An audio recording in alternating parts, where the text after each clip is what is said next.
What's up, everybody? It's the weekly Cleaver update here as we have just chopped another team. This week it's Chad on Sunday Night Football. Isaiah Pacheco did not get it done. Sorry I haven't been able to update you guys on a weekly basis or bi-weekly or twice a week. Things have been tough work-wise. It's been busy and it's just been hard to get to the computer to edit for fantasy football weekly Cleaver updates. Team Chad drops with 77 points. He had Bo Nix. Had an okay night, 17.8. Can't knock on that so much. Justice Hill starting for him. Looks like he starts Justice Hill as his RB1. Wow. Because Isaiah Pacheco should be his one, if not. And he's the guy who let him down with 7 points. Hate to see it. Wandale now replacing his wide receiver one, and Tetaroa McMillan right there next to him. Tetaroa getting to that double-digit marker, but 6.6 out of T. McBee. And a solid 19.4 from Rashid Shaheed. Still not enough to get it done. Trey Tucker with 9. Let's look at his bench. Njoku went off for 15. You're never going to start him over Trey McBride. Yeah, just a rough one for Chad, who's been on the edge of the axe all year long, it seems like. Definitely recently. And he gets the axe instead of Chopped Liver, who got married over the weekend and escapes the axe just with 79 points. He is safe. With all of his fab left, he is escaping every single week. Jaden Daniels with 17 points. Jordan Mason with 11 out there in across the pond. Chris Rodriguez didn't get a single point. Quentin Johnston kind of dudded with that fumble. The Chargers didn't look great. So they kind of let it slide to the Washington Commanders after going up 10-0. Jalen Waddle with 110 and a tutty with 20 points. That's enough for him to just edge out Chad here. Looking down the list, we had Hunter Henry, Sterling Shepard, T. Higgins, all with serviceable amount of points, just enough to not get last year. And zeros across the board for Levi. Carpe my DMs, Chop Liver. What a great start percentage by Levi. Didn't make a wrong choice. Then he didn't really have a whole lot of choices because all of his players are out. He should be getting CeeDee Lamb back. He's got a few more weeks until Rashee Rice gets back.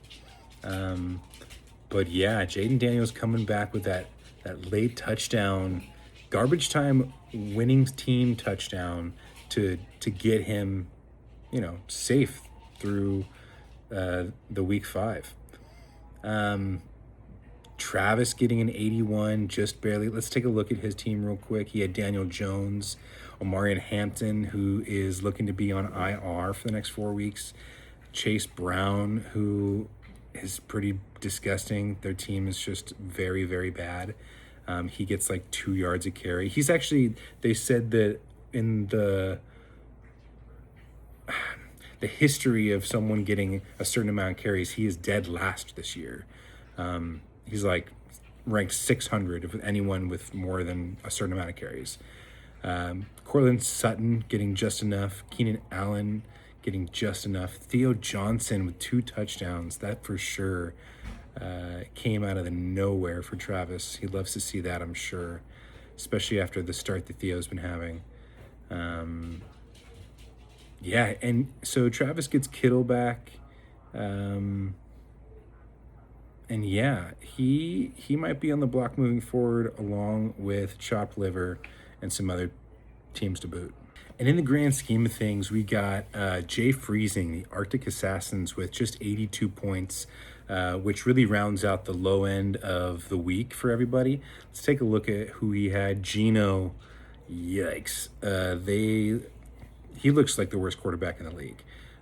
James Cook had a rare, really terrible game after being what is considered the player one of the year, who held out and has really proven that he is the RB1.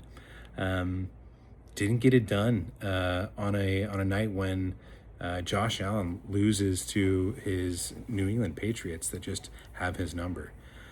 He had Amari DeMarcado, who lost that fumble on the 1-inch line. I actually thought he got in.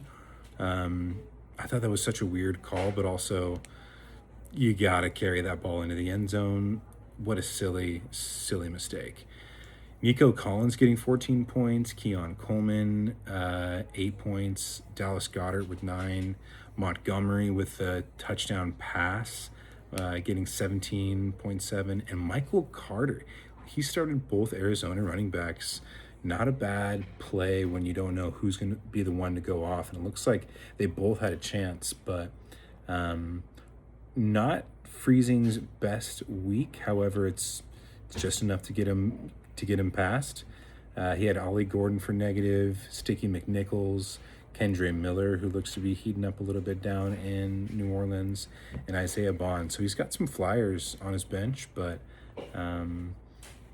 yeah, we'll see if he's going to stay in that chop zone moving forward with those guys who are looking to heat up. So I don't think there's a whole lot of players to pick up off of Chad's team. I'm thinking that everybody can really just take this Tuesday night off and just enjoy time with their family and work on their career, and not really need to invest as much budget this week as his players are historically shit and injured. So I think this will be a really good week for us all to just take our time, mental space, maybe check out of our devices. And yeah, I hope that we all can look forward to a better team to come down the waiver wire on the following week. There's not a whole lot. There's just not a whole lot of players on Chad's roster. So this is a quick one. I plan to get into everyone's team again a little bit later down the road.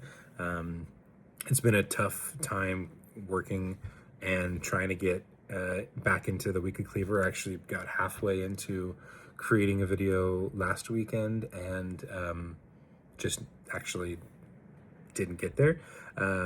But yeah, a lot of stress down at the danger zone. You don't want to be there, but you don't have much players to pick up this week. I feel you. Loving this. So much fun. All right.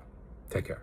What's up, everybody? It's the Weekly Cleaver, week 6 now. We have just chopped 5 teams, Chad being the last one, and I've been really busy. I'm on the toilet right now, and I can hardly get to my computer to edit anything anymore, just with everything that's going on in life and with baby and career. So we are going to do this thing from the toilet. Chad has been eliminated. His team sucks. There's not a whole lot of players left to grab that are worthy, so it's going to be a light week on the waiver wire. I don't think anybody really needs to log in on tomorrow night. And yeah, good luck moving forward. Chopped Liver has a new bride and has escaped again the axe. So short little session of the Weekly Cleaver updates. Just wanted to give you something to chew on for another 4 weeks, and then I'll check in halfway through the year. Thanks.